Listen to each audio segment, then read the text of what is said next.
केंद्र सरकार का बड़ा ऐलान, एक राष्ट्र एक चुनाव पर सरकार ने गठित की समिति। संसदीय कार्य मंत्री प्रहलाद जोशी का बड़ा बयान, कहा संसद है परिपक्व, समिति की रिपोर्ट आने पर संसद में होगी चर्चा।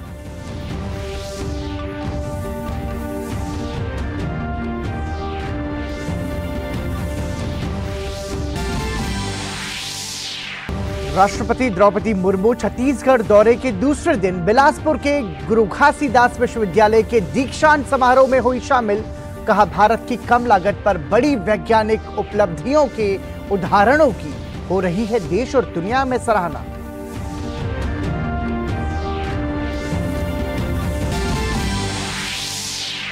आदित्य L1 के लॉन्चिंग की उल्टी गिनती आज से हुई शुरू। इसरो अध्यक्ष ने कहा प्रक्षेपण के लिए पूरी तरह तैयार, 15 लाख किलोमीटर की दूरी तय करेगा आदित्य L1।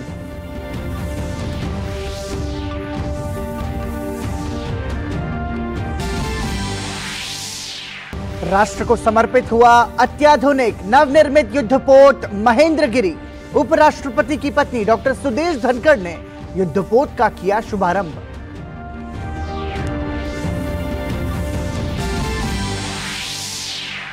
मेरी माटी मेरा देश कार्यक्रम के दौरान केंद्रीय मंत्री अमित शाह ने कलश यात्रा का किया शुभारंभ। कहा आजादी के अमृत महोत्सव में 2 लाख से ज्यादा कार्यक्रम, सभी कार्यक्रमों का समरूप होगा।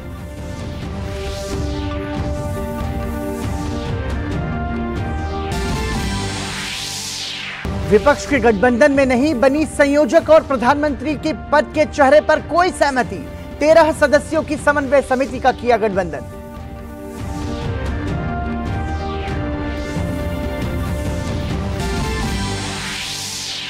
चारा घोटाले के 27 साल पुराने और अंतिम मामले के सभी 36 आरोपियों को 4 साल की सजा का ऐलान।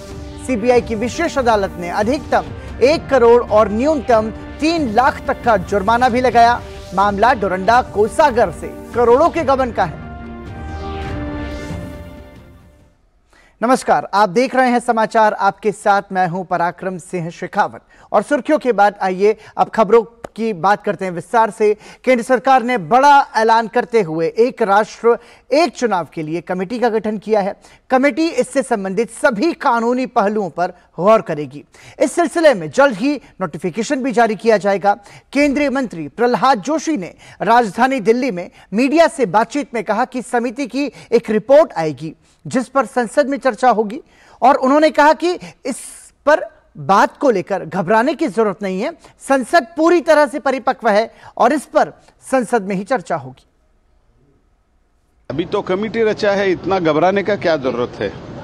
अभी तो कमेटी रचाया गया है। कमेटी रचाने के बाद इसका कमेटी का रिपोर्ट आएगा। कमेटी का रिपोर्ट पब्लिक डोमेन में चर्चा होगा। अगर पार्लियामेंट में जब आता है, पार्लियामेंट में चर्चा होगा।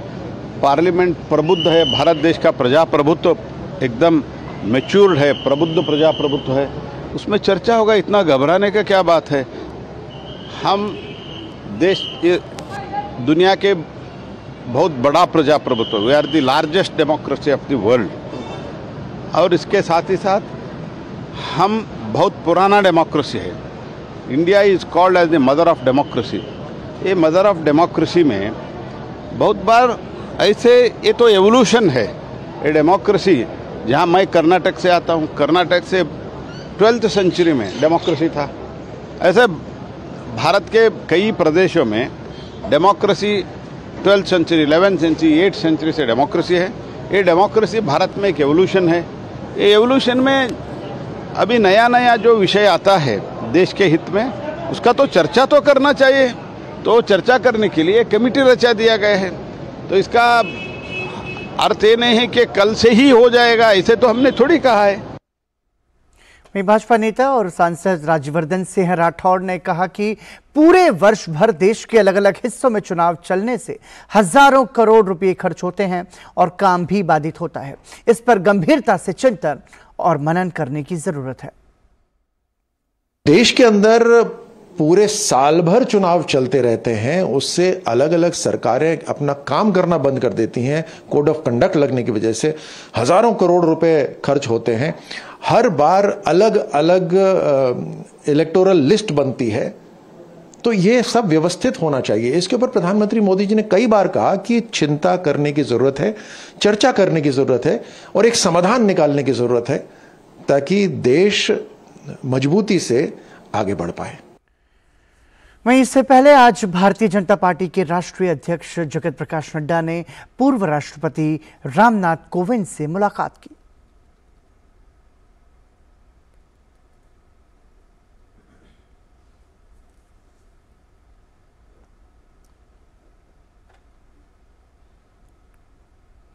केंद्रीय मंत्री अमित शाह ने राजधानी दिल्ली में मेरी माटी मेरा देश अभियान के अंतर्गत गांव-गांव से एकत्रित की गई मिट्टी को लाने के लिए अमृत कलश यात्रा के शुभारंभ किया। इस दौरान उन्होंने कहा कि आजादी के अमृत महोत्सव में 2 लाख से ज्यादा कार्यक्रम सभी कार्यक्रमों का समरूप होगा।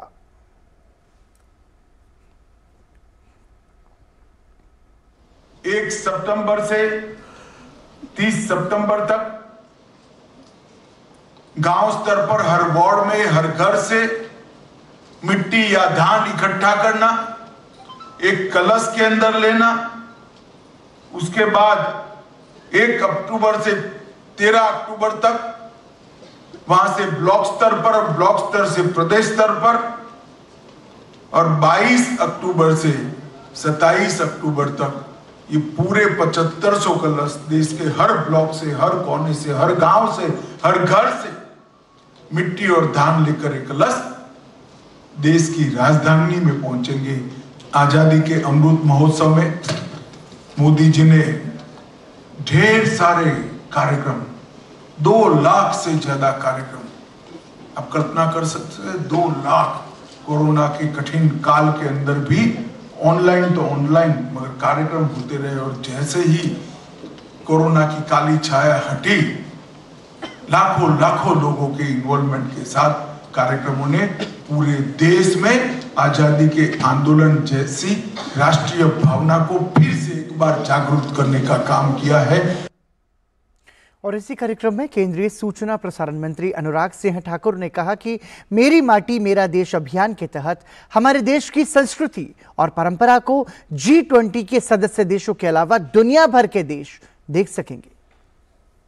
G20 की अध्यक्षता कोई और नहीं, भारत कर रहा है और अब से कुछ ही दिनों में देश की राजधानी में दुनिया के सबसे शक्तिशाली देशों के हेड ऑफ स्टेट्स भी यहां पर आने वाले हैं। हमारी खूबसूरत दिल्ली और देश, हमारी कला संस्कृति, हमारी परंपराएं, इसको जानने का उनको एक अवसर भी मिलेगा। ये सब हो रहा है लेकिन मित्रों मिट्टी के साथ जुड़े रहना है और मेरा माटी मेरा देश, कोई परिवार कोई घर ऐसा ना रह जाए जो अपने घर से मिट्टी का योगदान ना दे। केंद्रीय विधि मंत्री अर्जुन राम मेघवाल ने इस अभियान को प्रधानमंत्री नरेंद्र मोदी के नेतृत्व की देन बताया है। प्रधानमंत्री नरेंद्र मोदी जी के नेतृत्व में आज देश विकास के नए प्रतिमान गढ़ रहा है। अर्थव्यवस्था में हम ब्रिटेन को पीछे छोड़ते हुए 5वीं बड़ी अर्थव्यवस्था बन गए हैं। हमने $5 ट्रिलियन इकोनॉमी का लक्ष्य निर्धारित किया है। माननीय प्रधानमंत्री जी के आह्वान पर हम सभी ने आजादी का अमृत महोत्सव मनाया और 2047 के कालखंड को अमृत काल घोषित किया।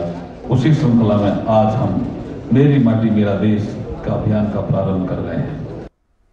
विपक्षी गठबंधन Indian national developmental inclusive alliance ने बैठक के दूसरे दिन 14 सदस्यों की समन्वय समिति बनाने का फैसला किया है। समन्वय समिति में कांग्रेस से केसी वेणुगोपाल, एनसीपी से शरद पवार, डीएमके से एमके स्टालिन, शिवसेना से संजय राउत, आरजेडी से तेजस्वी यादव, टीएमसी से अभिषेक बनर्जी, आम आदमी पार्टी से राघव चड्ढा, समाजवादी पार्टी से जावेद अली खान, जेडीयू से ललन सिंह, जेएमएम से हेमंत सोरेन, सीपीआई से डी राजा, नेशनल कॉन्फ्रेंस से उमर अब्दुल्ला और पीडीपी से महबूबा मुफ्ती शामिल हैं। साथ ही समिति में एक स्थान सीपीएम के लिए रिक्त रखा गया है। विपक्ष के गठबंधन ने लोकसभा चुनाव 2024 साथ मिलकर लड़ने का भी संकल्प लिया है। हालांकि संयोजक सीटों के बंटवारे और प्रधानमंत्री के चेहरे पर गठबंधन ने फिलहाल कोई स्थिति स्पष्ट नहीं की है।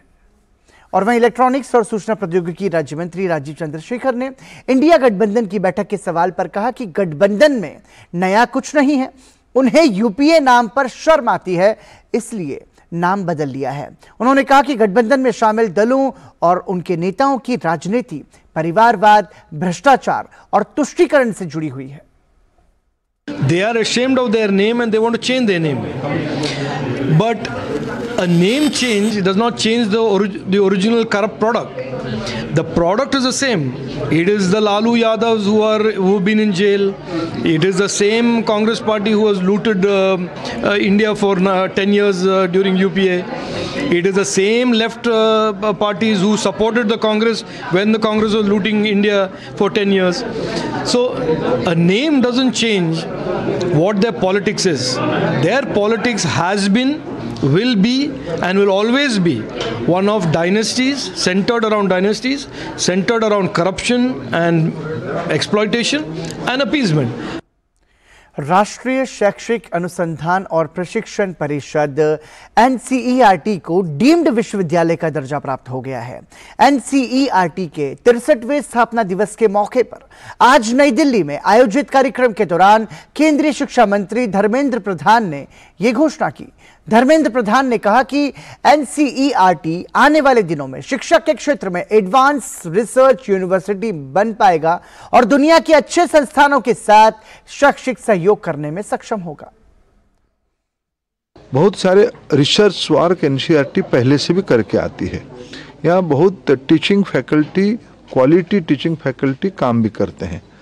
इसको आने वाले दिनों में एजुकेशन के ऊपर एक एडवांस रिसर्च यूनिवर्सिटी बन पाएगा तो ये देश के लिए बहुत लाभ देगा। इसीलिए इस अपेक्षा को, NCERT के इस अपेक्षा को एक यूनिवर्सिटी की रूप दिया जाए।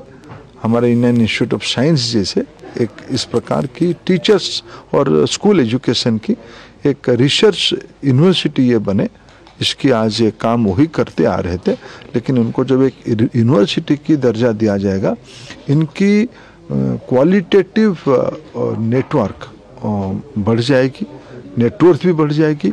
एक यूनिवर्सिटी के नाते ये देश के अंदर और दुनिया की अच्छी अच्छी इंस्टीट्यूशंस के साथ एकेडमिक कोलैबोरेशन कर सकते हैं, टाई अप कर सकते हैं। राष्ट्रपति द्रौपदी मुर्मू ने बिलासपुर के गुरु घासीदास विश्वविद्यालय के 10वें दीक्षांत समारोह को संबोधित करते हुए कहा कि जनजातीय समुदाय से प्रकृति के प्रति संवेदनशीलता और सामुदायिक जीवन में समानता जैसी कई मूल्य सीखे जा सकते हैं। राज्य की लगभग 1/3 आबादी जनजातीय समुदाय की है।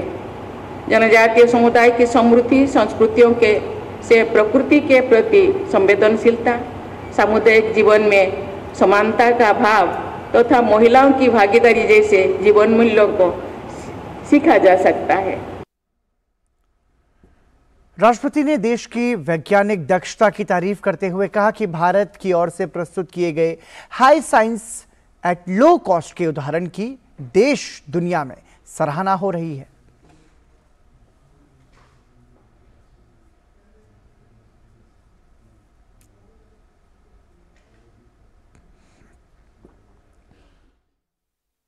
आज भारत अपने वैज्ञानिकों को तथा इंजीनियरिंग के अथक परिश्रम तथा प्रतिभा के बल पर विश्व के न्यूक्लियर क्लब तथा स्पेस क्लब का सम्मानित सदस्य है। न्यूक्लियर तथा स्पेस के क्षेत्र में जो भी अंतर्राष्ट्रीय निर्णय लिए जाएंगे उसमें भारत की भूमिका रहेगी। भारत द्वारा प्रस्तुत किए गए high science at low cost के उदाहरण को देश विदेश में सराहा जाता है। अंतरिक्ष और परमाणु विज्ञान के क्षेत्र में भारत को कभी कभी अंतर्राष्ट्रीय स्तर पर असहयोग का सामना भी करना पड़ रहा है, लेकिन तमाम चुनौतियों के बावजूद हमारे कर्मठ वैज्ञानिकों तथा इंजीनियरों ने भारत की साख मजबूत की है। मुंबई में महेंद्रगिरी युद्धपोत आज देश को समर्पित किया गया। उपराष्ट्रपति की पत्नी डॉक्टर सुदेश धनखड़ ने युद्धपोत का शुभारंभ किया। महेंद्रगिरी युद्धपोत का नामकरण ओडिशा के पूर्वी घाट में एक पर्वत शिखर महेंद्रगिरी के नाम पर किया गया है। यह प्रोजेक्ट 17 श्रेणी के युद्धपोतों की श्रृंखला का स्टेल्थ युद्धपोत है। इस मौके पर ही उपराष्ट्रपति ने कहा, भारतीय नौसैनिक धरोहर के साथ स्वदेशी रक्षा क्षमता से किया गया ये निर्मित है।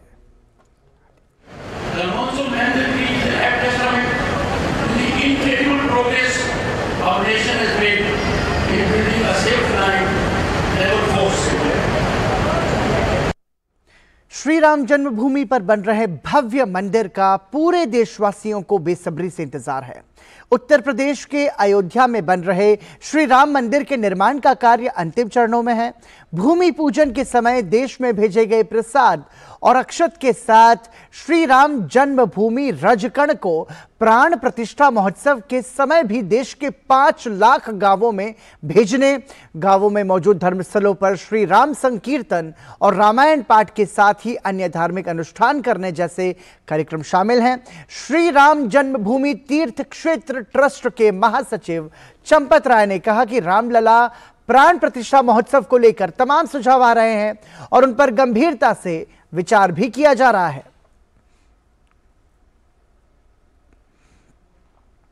ठीक प्राण प्रतिष्ठा के दिन ही अयोध्या में उमड़ पड़ा तो शायद आप लोग भी, पत्रकार जगत भी स्वीकार करेगा कि अयोध्या में कठिनाइयां खड़ी हो जाएगी। हम राज्यों को निवेदन करेंगे, आपकी तिथि घोषित की जाएगी, आप उसी तिथि पर आइए। इसका फल ये मिलेगा कि अगर 27 राज्य हैं तो संगठन ने उसको 40 इकाइयों में बांट रखा है, तो हम ये एक एक राज्य को अलग तिथि देंगे तो कंट्रोल हो जाएगा। वहीं इसरो प्रमुख एस सोमनाथ ने आदित्य L1 मिशन की लॉन्च से पहले तिरुपति जिले के चेंगलम्मा परमेश्वरी मंदिर में पूजा अर्चना की। उन्होंने कहा कि वो अपनी टीम और मिशन की सफलता के लिए तिरुपति में प्रार्थना करने आए हैं। आदित्य L1 मिशन भारत का पहला सौर मिशन है जो कल सुबह 11:50 पर आंध्र प्रदेश के श्रीहरिकोटा स्पेस पोर्ट से लॉन्च होगा।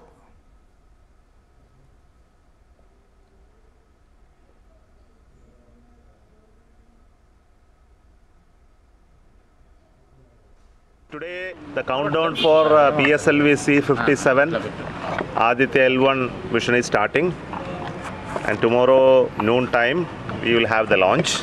That's at 11:50. Then it will take almost an hour for the satellite to reach the required location and inject. So the Aditya L1 satellite is for studying our sun, and it will take another 125 days to travel from Earth to reach the point where the satellite will look at sun, called L1 point. So I came here to pray to Changalamba Parameshwari for getting us the strength for making this launch again. Very important launch, successful. और भारतीय खगोल भौतिकी संस्थान team सदस्य professor Jagdev Singh ने कहा, भारतीय अंतरिक्ष अनुसंधान संगठन इसरो पहला सूर्य मिशन आदित्य L1 लॉन्च करेगा। ये भारत का अनोखा मिशन है। This is a unique mission, though other two missions were flown like SOHO and other things by this European Space Agency and NASA. This we are going very close to the sun, 1.02 or not like that. That's how this mission is very unique. वहीं भारतीय खगोल भौतिकी संस्थान team सदस्य doctor Muthu Priyal ने कहा कि इस मिशन का मुख्य उद्देश्य सूर्य के ऊपरी वातावरण, क्रोमोस्फेयर और कोरोना का अध्ययन करना है। The visible emission line coronagraph is meant to observe the solar corona, that is the outermost layer of the sun, and the uniqueness of this VLC is we are going to measure the solar corona from the lowermost boundary, that is from 1.05 solar radii. That is the main uniqueness of this Aditya. L1 is a point, it's a orbit. और आपको सीधा लिए चलते हैं बिलासपुर छत्तीसगढ़ में, जहां पर भारत की राष्ट्रपति द्रौपदी मुर्मू संबोधित कर रही हैं। ऐसे मुझे लगता है पंचायत में भी कोई सरपंच, कोई पीएस मेंबर, कोई वार्ड मेंबर बने होंगे। उन लोगों को तो पता, शायद उनको शायद योजना के बारे में बहुत सारे उनको पता ही होगा। उनसे से भी पूछना चाहिए क्या क्या सुविधाएं मिल रहा है, उसी हिसाब से उसी सहयोग लेकर के आर्थिक उन्नति करना चाहिए। मैं बहुत खुश हूँ क्योंकि बच्चे जागरूक हो रहे हैं। आज के बच्चे काल के नागरिक होंगे, उनके कंधों पे रेस्पॉन्सिबिलिटी, बहुत सारा दायित्व है। आज के बच्चे समझदार बन गए, तो मैं बहुत खुश हूँ कि आगे जा कर के समाज बहुत ही जल्द दूसरे जैसा कंधे से कंधे मिला के आगे बढ़ेंगे और देश के, समाज के साथ साथ देश का भी उन्नत करेंगे। मैं बहुत खुश हूँ। बच्चे केवल बातों में नहीं, कार के दिखाना है। तुम में वो पोटेंशियलिटीज है, वो शक्ति है। मुझे संभावना लग रहा है कि तुम कुछ कर दिखाओगे और समाज को जरूर हम जो पिछड़ेपन जो सोच है वो सोच खत्म हो जाएगा और दूसरे जैसे आगे बढ़ रहे हैं हम भी आगे बढ़ेंगे। इसी चिंता के साथ आगे बढ़िए और मैं बहुत बहुत आशीर्वाद देती हूँ। और बीच बीच में ऐसी कभी आऊँगी तो मिलती रहूँगी और तुम आगे बढ़ो। मुझे भी अच्छा लगेगा कि ये हम लोगों के बच्चे, जो बच्चे पीछे है, सामाजिक परिस्थिति उनका पीछे है, आर्थिक अवस्था उनका पीछे है, वो आगे बढ़ेंगे और कुछ ना कुछ बन के दिखाएंगे कि ही हम भी किसी से कम नहीं, हम में भी दम है ना। तुम भी कुछ कर पाओगी कि नहीं? एक ही बोली, जोर से बोलो सभी। तुम मुझे लगता है 1 2 3 बोले, बाकी कितने आए हैं स्टूडेंट? कितने आई हो? 40 स्टूडेंट आए हैं शायद, 25। सब बोलो, करके दिखाओगे? हाँ, आगे बढ़ोगे।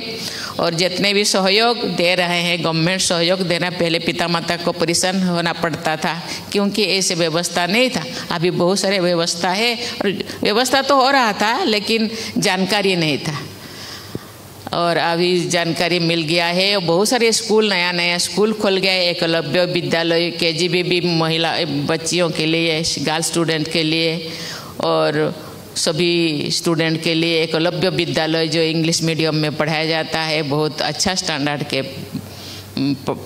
जो पढ़ाया जाता है उसको पढ़ना चाहिए। और कॉम्पिटिटिव, केवल ये युग कंपटीशन का युग है। बहुत सारे कॉम्पिटिटिव को पार करना होता है, कॉम्पिटिटिव में पास करना होता है और इसीलिए इसी जोश के साथ आगे बढ़ना चाहिए, पढ़ाई करना चाहिए, खेलकूद भी करना चाहिए। बहुत सारे ट्राइबल बच्चों में खेलकूद का जो जीन इनके पास ऐसे है कि खेलकूद में बहुत अच्छा करते हैं। खेलकूद के साथ ही साथ जो भी एक्स्ट्रा करिकुलम, कोई गाना, कोई डांस, कोई खेलकूद भी कर सकते हैं। केवल पढ़ाई नहीं, जो जिसके पास जो क्वालिटी है वो भी आगे आना चाहिए। उसी से भी उनका आगे ज़िंदगी जीने का रास्ता उनको मिल जाएगा। वो उसको भी बढ़ावा देना चाहिए। जिसके पास जो क्वालिटी है उसी क्वालिटी को लेकर के आगे जाना चाहिए। बहुत बहुत धन्यवाद। आगे बढ़ो, हम आपके साथ हैं। Thank you. राष्ट्रपति द्रौपदी मुर्मू को आप सुन रहे थे। वो छत्तीसगढ़ के दौरे पर हैं। इस दौरान राष्ट्रपति ने विशेष रूप से कमज़ोर जनजातीय समुदाय के बच्चों से, विद्यार्थियों से बातचीत की और उन्हें हौसला दिलाया कि आप जीवन में बहुत कुछ करके भारत के नाम को आगे बढ़ा सकते हैं। रक्षा मंत्री राजनाथ सिंह कल से 2 दिवसीय श्रीलंका के दौरे पर रहेंगे।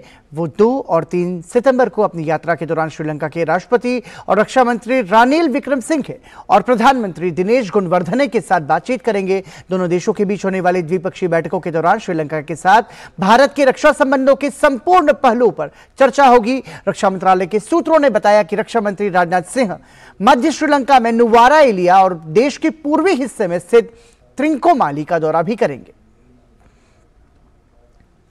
इसी के साथ ही समाचार में अभी के लिए इतना ही, लेकिन डीडी न्यूज पर खबरों का सफर जारी है।